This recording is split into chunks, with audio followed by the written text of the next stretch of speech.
Welcome back to the Sanctuary of the Grieving Goddess. I am She. And this is a place where your grief is allowed to exist out loud, where your pain doesn't have to be disguised and your healing doesn't have to be rushed. You don't have to perform here. You don't have to smile through it. You don't have to be strong. Here, you just get to be honest. And today we're talking about something almost every grieving person has experienced, but very few ever name. And that's when people expect you to be okay long before your heart is ready.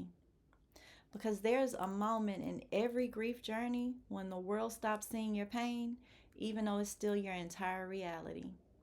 Let's walk into that gently. So, there are two timelines in grief, the one on the calendar and the one in your body.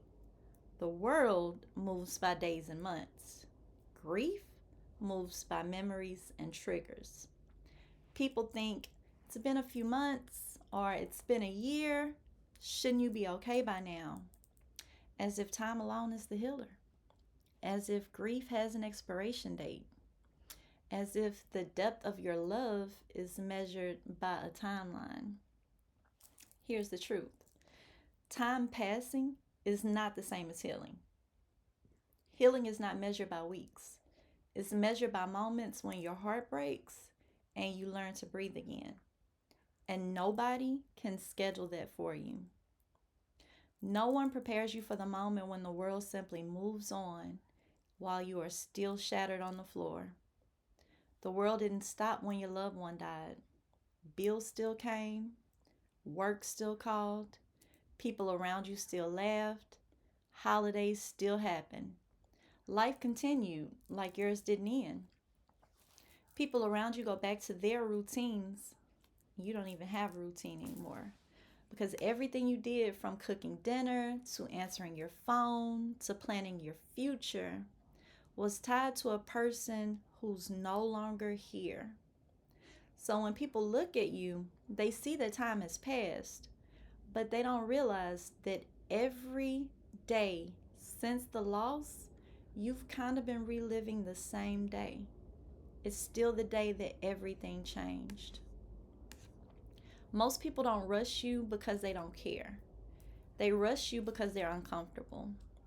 Your grief reminds them that life is fragile, love can hurt, people will die, nothing is guaranteed, and safety is not promised. And the truth is, people don't want to sit with that reality. So instead of sitting with you and your grief, they try to push you toward a version of yourself that makes them feel safe again. They want the before you back, but that version of you is gone. And the pressure to be okay is really the pressure to make everyone else comfortable. People say, you have to get back to normal. You can't live like this forever. They would want you to be happy. You're stronger than this. Or you're doing so good. But nobody stops to ask, what is normal for you now? Who are you growing into? Because returning to normal requires a version of yourself that no longer exists. You don't return to normal after grief. You build a new normal with the pieces that survived. And that is a slow, painful, sacred process. One of the worst parts is that grief eventually becomes invisible to everyone but you. You might look fine on the outside, but internally, you are still bleeding. So they see you smiling at brunch, but not crying in your car. They see you posting that photo on social media, but they don't see you crying yourself to sleep. They see you functioning, but they don't see the memories that crush you at random moments throughout the day. The pressure to be okay too soon forces grieving people to practice emotional hiding. We start doing things like crying in the shower so no one hears us, or we hold our breath in the grocery store so we don't break in public, or we laugh when we're hurting so people won't tell us to be strong. And that emotional hiding creates a second layer of grief. You're grieving the loss, but you're also grieving the loss of your right to grieve openly. I want to say something and I want you to hear me clearly. There is dignity in grieving. There is dignity in hurting. There is dignity in taking your time. You are not supposed to be okay quickly. You are supposed to feel your loss deeply because your love was deep. Grief is not a flaw, it's a reflection of the love that you had. And anyone who expects you to be okay before your heart is ready is asking you to betray your own love story. And you don't owe that to anyone.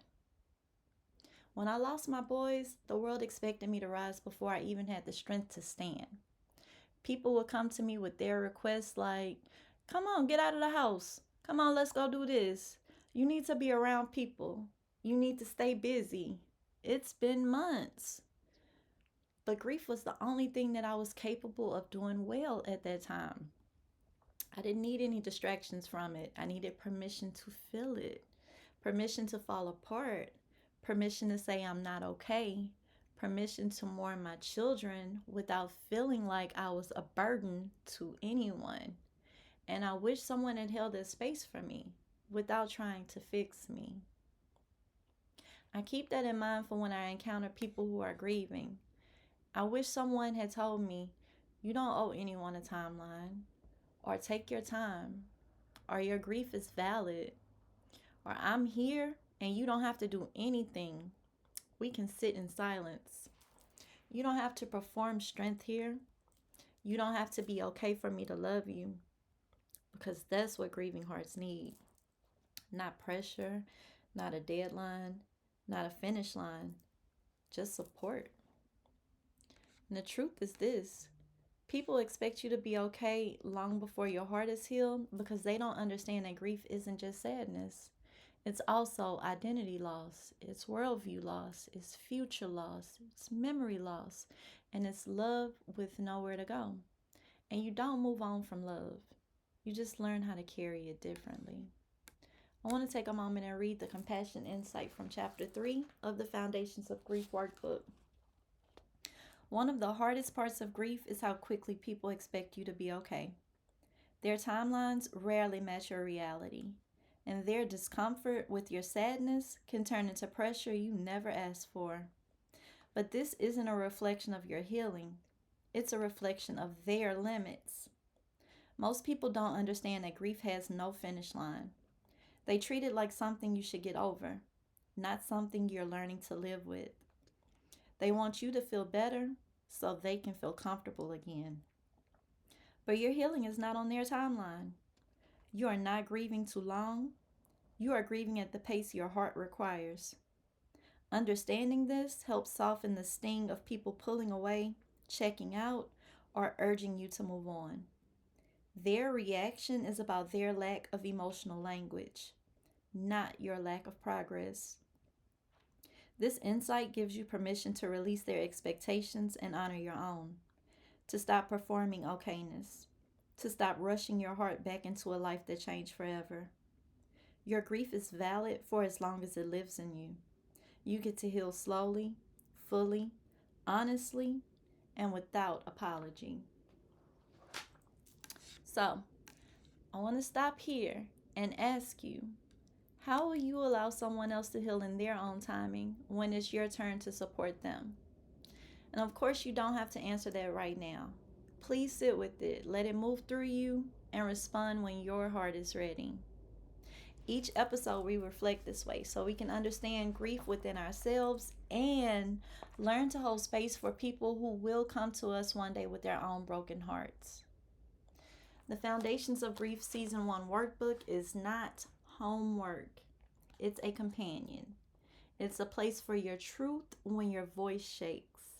A place to remember who you were, who you lost, and who you are becoming.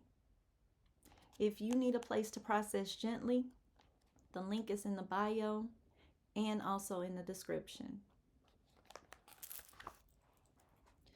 Please hear me clearly. You are not supposed to be okay quickly. You're supposed to love deeply and grieve honestly. There is no timeline, there is no deadline, there is no finish line. You are allowed to rebuild slowly, messily, and sacredly.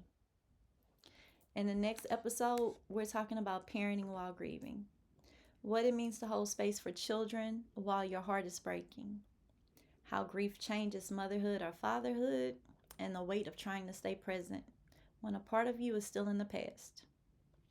Until then, please be gentle with your grief, be gentle with your healing, and gentle with the version of you who is fighting to exist in a world without the person you love. You are not alone, not here, never in this sanctuary. Welcome to the sanctuary.